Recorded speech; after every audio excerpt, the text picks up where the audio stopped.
Okay, hello everybody. This is going to be Interactive Board 102, so I'm just going to cover the Android side. So basically when you load up the Android side, you're met with a couple of apps, time, and then I'll put the background of your building on there as well. You'll have Canvas, which is the whiteboard software, which I'll cover in another video. You'll have your web browser, which is just like a generic Android web browser. You'll have the App Store, like a Google Play Store. Get Started, which is going to be like a how-to videos on how to use your board, how to best use your board.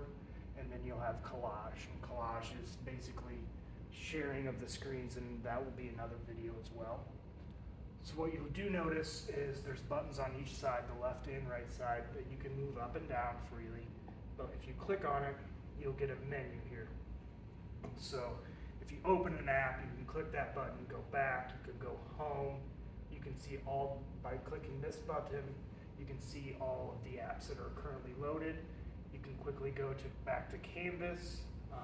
The pencil is going to be so you can write on the board as you're actually using it. So it basically takes a screenshot, and then you can highlight things or annotate on top of whatever's on your board at that time, and that works on the PC side as well. And then you have an option to lock the screen, so it won't move even if you touch it.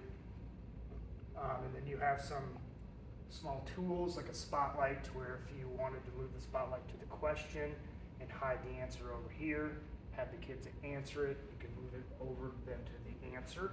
You have a countdown, you have a stopwatch, and then you have Air Class. So Air Class works as a QR code where the kids with the Chromebooks can scan this, and they'll be able to actually see the image that's on here on their Chromebook as well. And then just like in the last video, when you pull up to get your inputs, there's an option over here as well. So you'll be able to access it through that buttons on the side. So obviously web browser is the web browser. If you go to ClearTouch, these apps are free of any like pop-ups or spam or any built-in stuff to try to get money. These are going to be great for K through 8, but you can just click on it, click download. There's no username or passwords associated with it. The one thing, if we don't put it on, would be Chrome.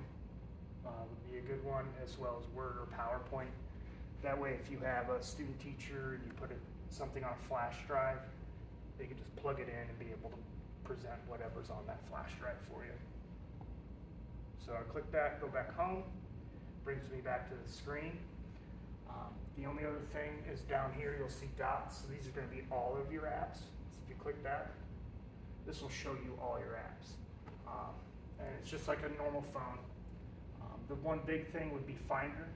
So if you plug something into the device and you click Finder, that USB drive will come over here, and you'll be able to access anything in there as well.